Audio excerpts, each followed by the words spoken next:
When I look back at my childhood, I remember desperately looking for love and attention.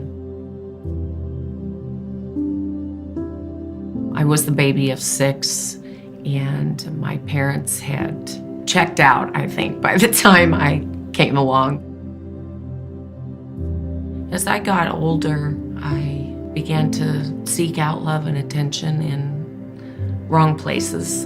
I didn't have much supervision, so I was pretty well free to roam and go and do as I wanted. And when I got old enough and interested in boys, I began having sex at a very young age, and I found myself pregnant at 14. My mother told me that everything was going to be okay.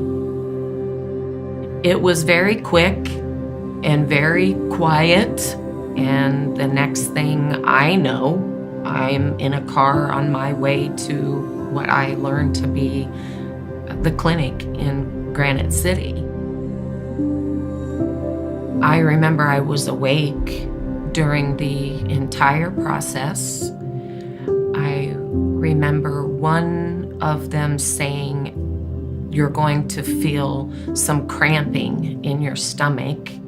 I remember it was excruciating pain. There was still no discussion. Nothing was ever talked about. It was as if it never happened. I ended up being severely depressed and went to counseling for many years of my life. I couldn't pinpoint what exactly was the problem.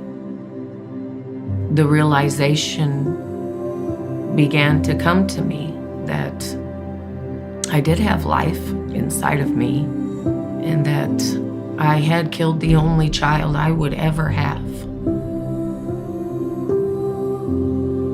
I was invited on many occasions to the Surrendering the Secret retreat. During the retreat, the Lord revealed to me that I had not forgiven myself. And there was the key. There was the key to the prison gate of all the shame and guilt that I had been carrying for so many years, because even though God had forgiven me, it was very difficult for me to forgive myself, knowing what I had done. I only attended the retreat last fall, but my life has never been the same since that point. I have known God many years in my life, but He was never more real to me than He was in that retreat. I began to see myself as a mother and not a murderer.